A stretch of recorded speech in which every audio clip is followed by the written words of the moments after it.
Voilà. Robert? Oui, il y a le troisième. On vous laisse l'admirable le troisième. langue.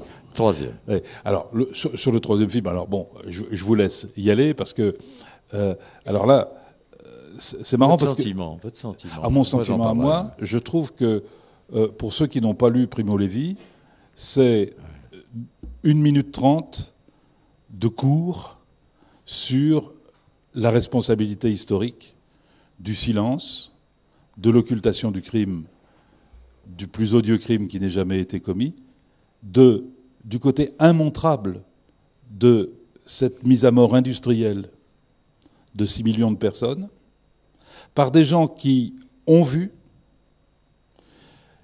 qui savent les uns les autres que lui a vu. Ils sont 10 seulement, nous est précisé dans l'histoire. Tout ça est évidemment un raccourci, une façon de condenser toute une problématique autour du génocide nazi.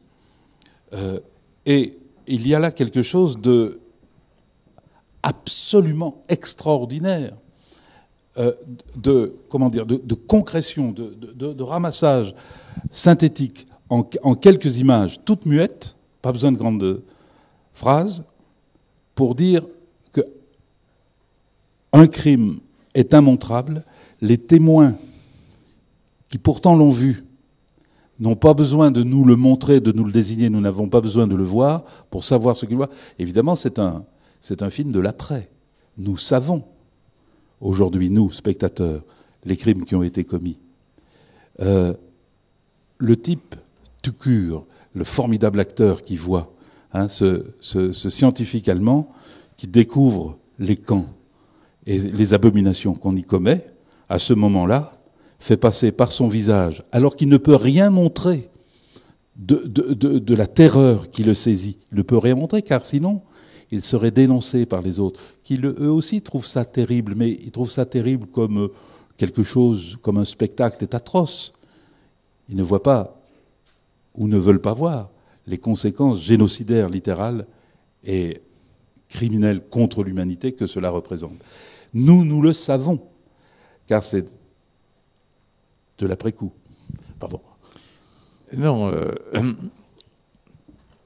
là, le film de extrait du film de Costa-Gavras, c'est tout à fait cinématographiquement admirable, puisque c'est le crime qui se commet sous les yeux des bourreaux, et nous ne mesurons, on n'ose pas dire, on ne voit le crime qu'à travers leurs yeux quand ils se détournent. Donc cinématographiquement, c'est admirable. Marc, vous avez tous noté à quel point d'ailleurs ils sont beaux. Je veux dire les SS. À quel point ils ont des uniformes superbes, ils sont magnifiquement rasés, ils ont des profils aigus, il leur manque que le casque. C'est là très esthétiquement choisi par Costa-Gavras pour montrer sorte d'ange luciférien de la mort. C'est très esthétique cette approche, et d'ailleurs ces uniformes de l'époque.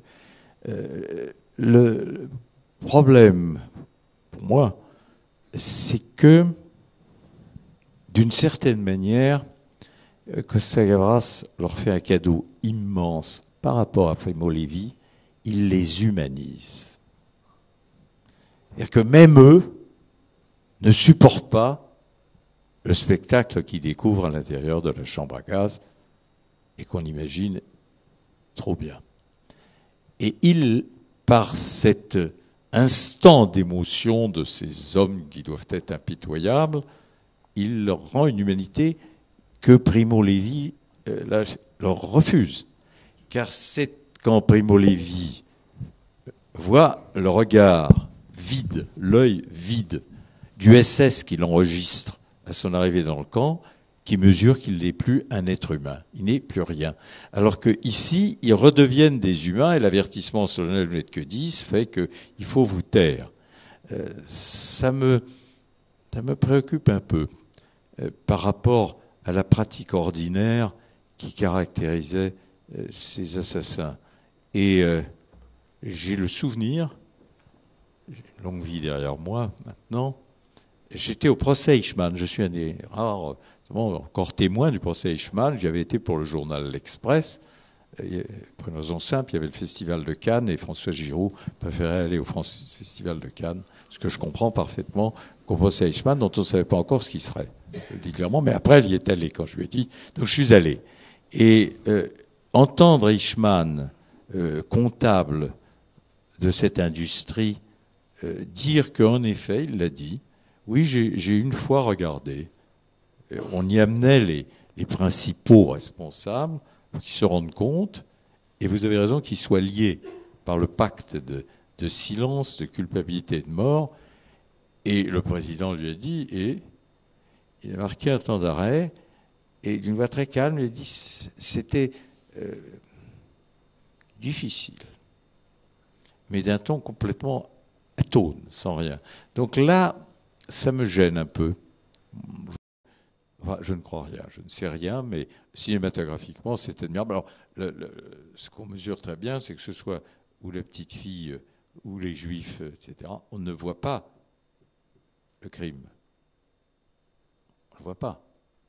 Ici, on ne le voit pas. On l'entend d'ailleurs. On entend le bruit de la machine, mais on ne le voit pas.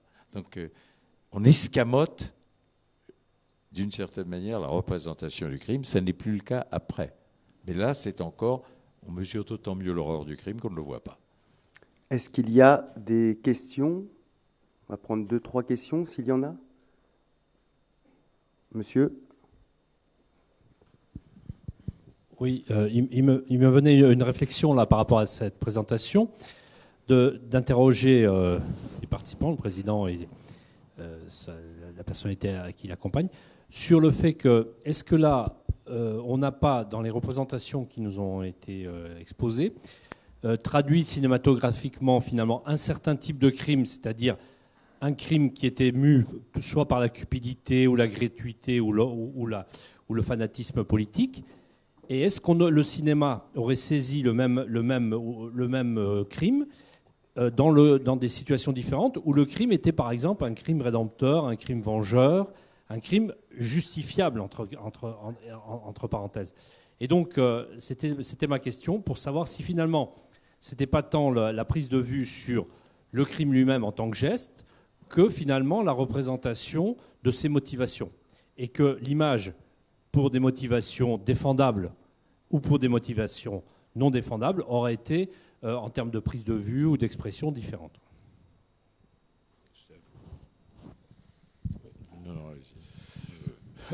Je ne sais pas. Je ne sais pas. Je pense qu'un artiste qui choisit de ne pas montrer un film choisit de nous convoquer sur quelque chose que nous pouvons imaginer. Ou du moins, même si, dans le cas, par exemple, de Amen, on ne peut pas imaginer une telle horreur, mais elle est connue de nous, car nous avons lu les livres. Si j'ai bien compris votre remarque, vous semblez dire que il pourrait y avoir un crime que l'on montre en raison même de ses motifs. On va en voir. On va en voir. On va en voir. Là, puisque nous parlons de la façon de convoquer le crime dans l'art cinématographique, nous pointions ici l'occurrence de ne pas le montrer. Et de ne montrer qu'effectivement, c'est même pas ses conséquences, en fait, son impact, en vérité, à ce moment-là, sur les témoins premiers, une mère qui attend sa fille, les témoins d'un groupe où l'un d'entre eux est amené à la mort, ou bien dans le cas d'Amen, les camps de concentration. Poursuivons. Je vous propose de poursuivre parce que... une autre question peut-être ? Une autre question courte et réponse courte. Sinon, M. Badinter devra dormir ce soir à Lyon. Oui, Jean-Marie Quéré, c'est sur le vide dont vous parliez, de l'instant du crime, et dont on est témoin participant en regardant ces scènes, et de l'angoisse dans laquelle ça nous met. Vous parliez, monsieur, des représentations, mais qui finalement semblent impossibles, tellement l'angoisse nous étreint à ce moment-là. Et puis la deuxième chose, que quand vous avez parlé, monsieur Badinter, de la beauté des visages, qui m'a semblé similaire à la beauté des visages aussi du film de West Side Story, où il y avait quelque chose je trouve, de similaire dans cette beauté sidérante un peu, j'ai trouvé. Alors, je ne sais pas, entre le vide, l'angoisse, la beauté, enfin quelque chose autour de ça qui m'est venu à l'esprit. Merci. Oui, juste un mot sur le deuxième question. Je pensais à Costa-Gavras. Il y a là indiscutablement une esthétique de la mort et du crime, même dans le choix des uniformes.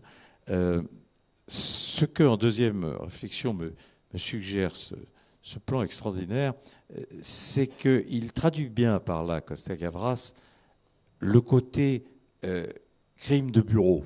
Je veux dire, ce ne sont pas les mêmes qui jettent le cyclone. Ceux qui sont les premiers ordonnateurs et les responsables véritables arrivent propres, rasés, comme pas possible, etc. Il y a une division des tâches. Voilà. De telle façon qu'elles deviennent possibles. Donc, à cet égard, c'est très remarquable, très remarquable. Nous allons donc passer à la deuxième partie, si vous le voulez bien, une représentation